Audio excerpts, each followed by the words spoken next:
কাৰ্বি আলঙত বাস কৰা অনা কাৰ্বি বা যিসকল কাৰ্বি আলঙৰ স্থায়ী লোক নহয় তেওঁলোকক নিজৰ মাটিৰ পৰা উচ্ছেদ কৰিব লাগে বুলি বহুদিনৰ পৰা এটা দাবী আছে।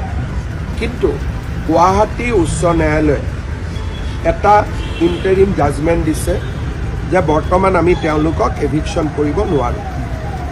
কোৰ্টৰ এগেইনষ্টতকৈ এভিকশ্যন কৰাটো সম্ভৱ নহয়,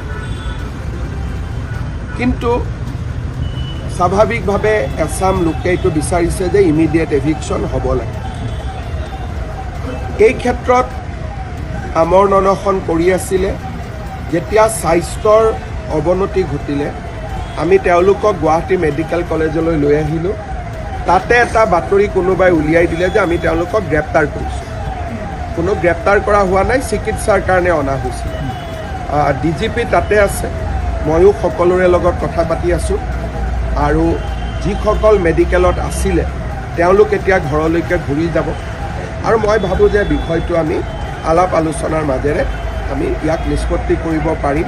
কাৰণ হাইকোৰ্টৰ ৰায় এটাৰ বিপক্ষে আমি কিবা এটা কৰিম বুলি ক'লেও কৰিব নোৱাৰোঁ, কিন্তু আমি একেলগে হাইকোৰ্টত কথাটো আলোচনা কৰিব পাৰোঁ বা এক্ৰছ দ্য টেবুল বহি আমি আলোচনাও কৰিব পাৰোঁ।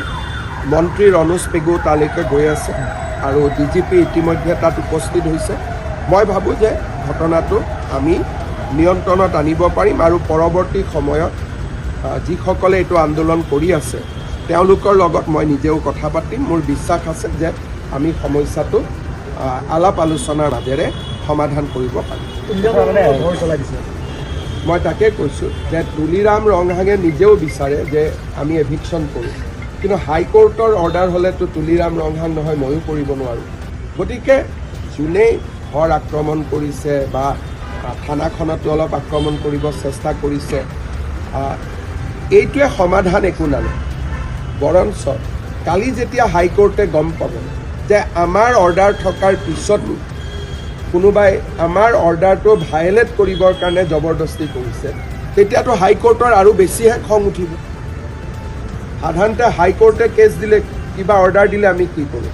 হাইকোৰ্টলৈকে আহোঁ। হাইকোৰ্টে নামানিলে আমি সুপ্ৰিম কোৰ্টলৈকে যাওঁ। কিন্তু হাইকোৰ্টৰ অৰ্ডাৰ থকা বিষয় এটাত আমি যদি কাজিয়া পেচাল কৰোঁ তেতিয়া হাইকোৰ্টে আলোচনাৰ ৰাস্তাটোতো তাত প্ৰশ্নবোধক চিন আহিব।